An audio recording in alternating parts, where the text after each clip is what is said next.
बिस्मिल्लाहिर्रहमानिर्रहीम जी, मैं हूं ज़ुल्फ़िकार अली शाह और आप देख रहे हैं मरकज़ टीवी न्यूज़ चैनल। सबसे पहले असबिरवायत आपसे एक रिक्वेस्ट कि जो नए देखने वाले हमारे दोस्त हैं वो हमारे चैनल को सब्सक्राइब कर दें और बेल आइकन के बटन को लाजमी दबा दें ताकि नई आने वाली वीडियोज़ जो हैं वो बर वक्त आप तक पहुँच सके। और अगर हमारी वीडियो आपको अच्छी लगे तो लाइक कर दें और दोस्तों तक शेयर भी कर दें ताकि ज़्यादा से ज़्यादा दोस्तों तक हमारी वीडियोज़ जो हैं वो पहुँच सकें। अच्छा जी, आज का जो हमारा मौजू है वीलॉग का वो ये है कि इलेक्शन फरवरी के फौरी बाद जो है ना वो आपके इल्म में है कि तहरीक-ए-इंसाफ का वफ्द जो है वो मौलाना फजल रहमान साहब के जो दर दौलत पे गया और वहाँ जाके हाज़िरी दी। और फिर उसके बाद जो मैं वो नाम नहीं लेता जो मौलाना फजल रहमान साहब को तहरीक-ए-इंसाफ वाले और खुसूसन इमरान खान साहब जो हर जलसे में कहते थे, या जिसे अब मौलाना फजल रहमान साहब ने सियासी बयान करार दिया जो वो इमरान खान को किसका एजेंट कहते थे। लेकिन बहरहाल ये आनियाँ जानियाँ जो हैं वो शुरू हुई और उसके बाद ये हुआ कि जनाब अब दोनों मिल के तहरीक चलाएँगे। उसके बाद आपको पता है कि सिंध से GDA वाले और फिर बलोचिस्तान से जो है महमूद खान अचकज़ई साहब जो हैं उनके साथ भी लैक और फिर नज़दीकियाँ जो है वो बढ़ती चली गई और इतनी बड़ी कि महमूद खान अचकज़ई साहब को आसफ़ अली ज़रदारी साहब के ख़िलाफ़ सदारती उम्मीदवार भी तहरीक-ए-इंसाफ ने आपको पता है नामज़द कर दिया था। अच्छा, ये मुलाकातें जो थी ना वक्तन फ़वक्तन बढ़ी, लेकिन उसके बाद फिर थोड़ा सा ना बैक ट्रैक पे चले जाते हैं। उसमें शायद ये एहसास होता है कि तहरीक-ए-इंसाफ वाले कहते हैं ओए वो जो कह रहे हैं धांधली हुई, तो वो एहसास होता है ना मकसद अपने आप को वो तो हम ही हैं यार जहाँ जिन्होंने की धांधली। तो मौलाना साहब को भी एहसास होता है कि यार मैं वो फेडरल वालों को कह रहा हूँ लेकिन फेडरल वालों का तो कोई कसूर नहीं है, वो तो खुद खैबर पख्तूनख्वा से उनका जो है पता साफ हो गया है। तो ये फिर होता है, फिर दोबारा जो है मुलाकातें होती हैं। अच्छा, अब वो कहते हैं कि जी मिल के तहरीक एक चलाने का प्रोग्राम था कि जी ईद के बाद जलसा भी करेंगे और मिल के तहरीक भी चलाएँगे। लेकिन आप ये देखें कि मंगल में हमने 11 जून की जो है ना वो एक सहाफ़ी ने सवाल किया मौलाना फजल रहमान को कि जी आप और तहरीक-ए-इंसाफ क्या मिल के तहरीक चला रहे हैं? तो उन्होंने बड़ा वो जवाब दिया कि देखो और इंतज़ार करो, लेट्स सी एंड वेट। तो उन्होंने कहा, तो इससे एक तो ये पता चल रहा है कि तहरीक चलाने के जो दोनों के तहरीक-ए-इंसाफ और मौलाना फजल रहमान के मिल के तहरीक चलाने के कितने चांसेस हैं। क्योंकि अगर चांसेस हों ना और तो ज़ाहिर है मौलाना साहब ने को सियासी बयान देने में क्या अर्ज है कि जी बिल्कुल हम चला रहे हैं हुकूमत के ख़िलाफ़ ये वो फलान, लेकिन उन्होंने तमाम तर जो है ना वो माहौल बने होने के बावजूद कहा कि देखें और देखो और इंतज़ार करो, वेट एंड सी। तो एक तो ये चीज़ है। अच्छा, दूसरा आपको पता है कि 2018 का जब इलेक्शन हुआ तो उस वक्त भी जो थे ना मौलाना साहब वो जिसे कहते हैं ना पंजाबी के अंदर तते तवे थे मकसद, उस वक्त भी वो फौरी तहरीक चलाने के हक़ में थे। नहीं जनाब धांधली हो गई ये RTO का इलेक्शन है और तहरीक चलानी है। लेकिन उस वक्त अच्छा फ़र्क क्या है, आप यहाँ देखें कि उस वक्त मियाँ नवाज शरीफ साहब ने और आसफ़ अली ज़रदारी साहब ने रोका था। मौलाना साहब उस वक्त भी तहरीक चलाने के हक़ में थे और लॉन्ग मार्च करने के हक़ में थे, फिर धरना देने के हक़ में। लेकिन मियाँ नवाज शरीफ साहब ने और आसफ़ अली ज़रदारी साहब ने रोका था कि नहीं अभी नहीं, इस गवर्नमेंट को कुछ टाइम दिया जाए। ये एक तो बुनियादी फ़र्क पाकिस्तान पीपल्स पार्टी और नवाज शरीफ और तहरीक-ए-इंसाफ की क़यादत में है कि उन्होंने टाइम दिया था कि नहीं अभी नहीं, जबकि तहरीक-ए-इंसाफ जो है वो कहती है कि नहीं भाईजान हमने जल्दी पे पानी नहीं डालना बल्कि जल्दी के ऊपर तेल डालना है, चलें जो है ना वो शुरू करें जो है ना तहरीक जो है ना गवर्नमेंट के ख़िलाफ़ शुरू करते हैं। अच्छा, अब अगर आप एक चीज़ और ये देखें गौर करें, पहले भी मैं अर्ज़ कर चुका हूँ कि अगर फ़र्ज़ करें तहरीक चलती है तो मौलाना साहब का कोई वोट बैंक जो है वो पंजाब के अंदर तो नहीं है कि पंजाब से तो वो कभी उन्होंने सीटें जीती नहीं है, ना सूबाई की ना कौमी की। अच्छा, सिंध के अंदर उनका एक आध पॉकेट्स हैं जहाँ से वो एक आध सूबाई असम्बली की सीट जीत देते हैं, वहाँ भी उनका कोई ऐसा ख़ास नहीं है। बलोचिस्तान के अंदर जहाँ तक बात है 11 सीटें उनको सूबाई असम्बली की मिली हैं और वो खुद पेशीन से कौमी असम्बली की सीट जीते हुए हैं, तो वहाँ तो उन्हें कोई धांधली की शिकायत नहीं करनी चाहिए। अच्छा, बात अब आ जाती है ले दे के जनाब खैबर पख्तूनख्वा में कि अगर उनका सफाया हुआ है भाईजान तो वो तो हुआ है खैबर पख्तूनख्वा में। अच्छा, खैबर पख्तूनख्वा के अंदर क्या उनकी जमात का सफाया पाकिस्तान पीपल्स पार्टी ने किया है या पाकिस्तान मुस्लिम लीग नवाज ने किया है? नहीं, फिर किसने किया है? उसने किया तहरीक-ए-इंसाफ ने। तो फिर ये कितनी मकसद अजीब बात नहीं आपको लगती कि सफाया किसने किया है? तहरीक-ए-इंसाफ ने। इसका मतलब है धांधली अगर की है तो मौलाना फजल रहमान की जमात जो है उनके खिलाफ की है धांधली तहरीक-ए-इंसाफ ने। अच्छा, और फिर मौलाना फजल रहमान जो है वो तहरीक भी किन के साथ मिलकर चलाना चाहते हैं? वो भी धांधली के खिलाफ कि मेरे खिलाफ धांधली हुई है तहरीक-ए-इंसाफ के साथ मिलके।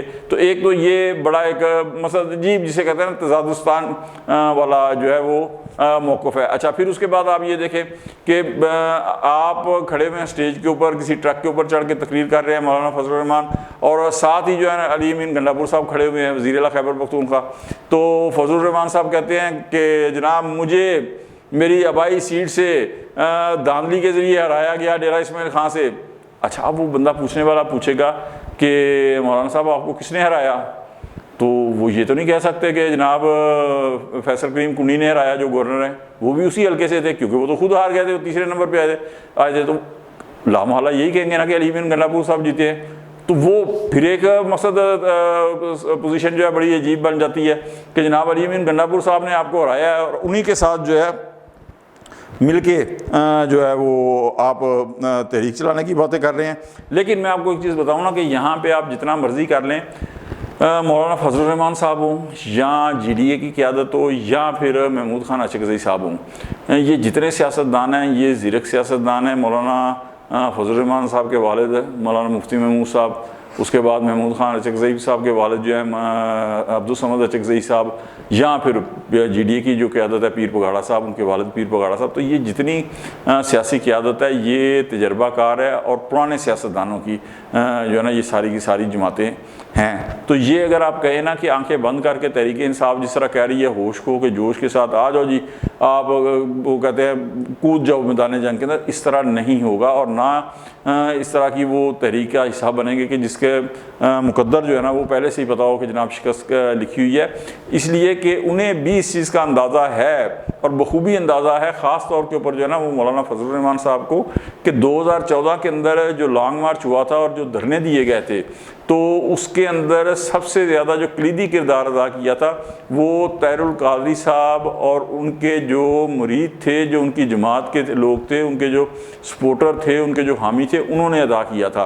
आपको बिल्कुल अगर आप 2014 के अंदर किसी से भी पूछें तो चंद दिन के धरनों के बाद उन धरनों के अंदर पूरे दिन के अंदर कोई बंदा बशर नहीं होता था, रात को 200-250 बंदा आता था, और वो भी जो था मौलाना इलामा तारिक कादरी साहब के जो थे वो मुरीद होते थे, चंद 100 बंदे।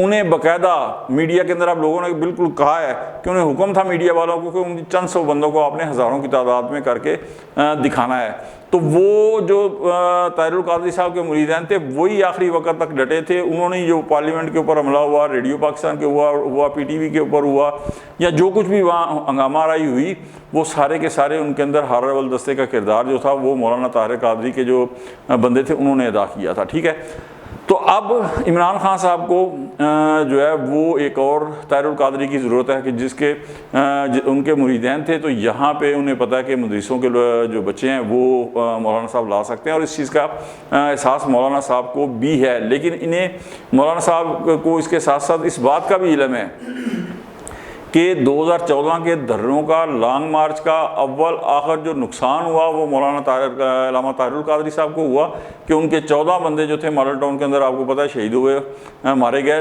लेकिन अव्वल व आखिर जो फ़ायदा हुआ, जो बेनिफिट उठाया गया था, वो इमरान खान साहब ने उठाया था। तो अभी मौलाना फजल रहमान साहब बहुत ज़ीरक सियासतदान जिस तरह मैंने कहा आपको हैं, तो और वो जो है ना वो ज़मीन देख के पाँव रखते हैं, कच्ची ज़मीन के ऊपर उन्होंने कभी पाँव नहीं रखा।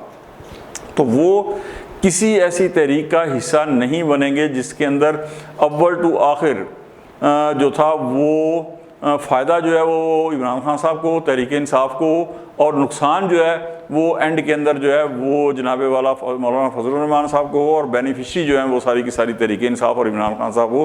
तो ये मौलाना फजल रहमान से कम इस चीज़ की उम्मीद नहीं की जा सकती। सेकेंडली मैं आपको बताऊँ कि तहरीक, लेकिन इस शदीद गर्मी के अंदर तो तहरीक चलने से रही। उसके बाद ज़ाहिर है अब 20 दिन के बाद जो है वो मुहर्रम स्टार्ट हो रहे हैं, उसमें भी नहीं है।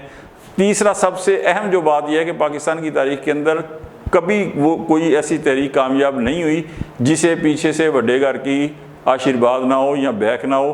तो ये एक चीज़ याद रखें कि तहरीकें पाकिस्तान में हमेशा वही चलती हैं, वही कामयाब होती हैं जिन्हें बड़े घर की जो है वो सपोर्ट हासिल हो। और फिर पुराने ज़माने की जो तहरीकें थी ना, उनके अंदर जो खाम माल होता था वो मज़दूर यूनियन और स्टूडेंट यूनियंस होती थी। मज़दूर यूनियन अब है नहीं, क्यों फैक्ट्रियों के अंदर, मिलों के अंदर मशीनों ने जगह ले ली मज़दूरों की। रही स्टूडेंट्स की बात, तो वो नज़रियाती सियासत जो है वो तालीमी इदारों में कब की दफन हो चुकी है, अब उसका दौरा है ही नहीं है। तो लिहाजा दूर दूर तक जो है वो फ़िलहाल गवर्नमेंट के ख़िलाफ़ तहरीक चलने के इम्कानात नज़र नहीं आ रहे। आज तक के लिए इतना ही, इंशाल्लाह मिलते हैं अगले वीलाग में। उस वक्त तक के लिए ज़ुल्फ़िकार अली शाह को इजाज़त दें। अल्लाह हाफ़िज़।